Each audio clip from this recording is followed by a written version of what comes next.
In this world of AI, everybody is worried about their jobs.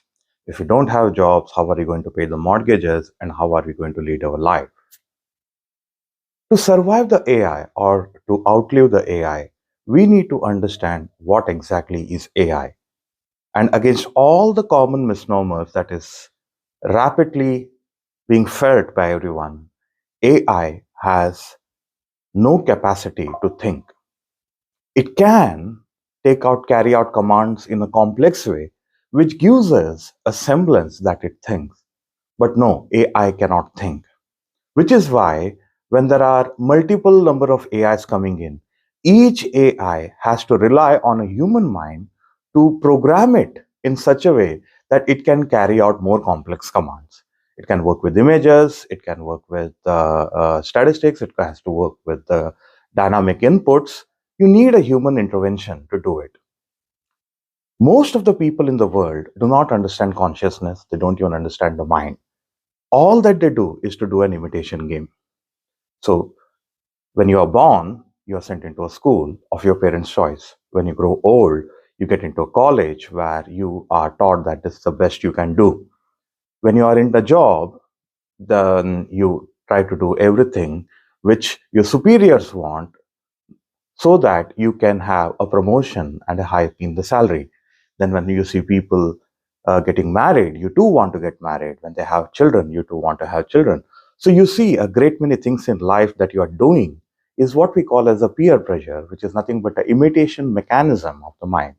And when that imitation mechanism fails, you quite don't know what to do. That is the same problem with the AI because AI doesn't think, it just carries the command. It's just that the AI has a better ability to handle these commands than you do because your mind is often distracted. AI doesn't have a mind and therefore it is not distracted. So if you work for anything in life with a single minded focus, you can achieve it, whatever it is, effortlessly. That is the quintessential quality of the AI. And if you want to outlive the AI, you need to understand your mind. You also need to understand your consciousness. Because as the Vedic or the yogic texts say, it is when the mind, which is not the brain, gets or become one with the consciousness, that which we call as Atman, then it leads to what we call as Chitta or the intellect. We don't use our intellect, we just imitate it. If we want to become something important, we want to appease the people. So we do what they want us to do. It is either a conscious command or an unconscious command.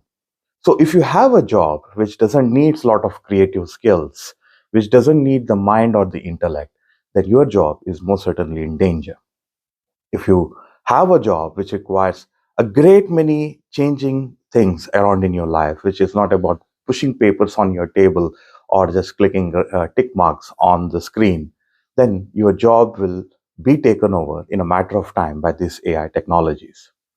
Remember one thing, long time back, there were carts which were driven by horses or oxes. Eventually, the cars came into the cars. So, if the person who drove the cart wanted to drive the car, he just needed to know how to drive the car.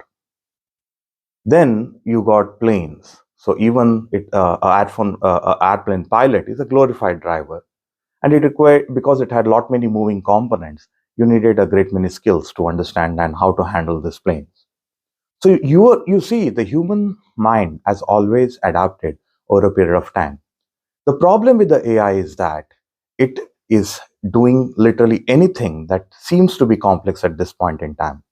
But actually, the AI can only do that task which is instructionable. If you are just carrying out an instruction in your job and you are not bringing in your own creativity, which comes from the mind when integrated with the consciousness, then your job is at risk. Which is why you need to understand your mind in the age of AI now more than ever. If you know your mind, you can know your strengths and you can find opportunities which the AIs cannot do. And there are countless amount of them. You don't find them because you don't think. If you start thinking, and remember, thinking is neither brooding nor worrying. If you are brooding about what you opportunities you are lost, or if you are worrying about the opportunities or threats that is yet to come, then that is not thought. That is your mind that is in a pensive mode. It is just exaggerating the supposed threat that it is perceiving. Remember, if you know the mind, you can beat the AI. If you don't know the mind, you will lose the AI game. It is that simple. I hope this helps. Until next time, pranam and namaste.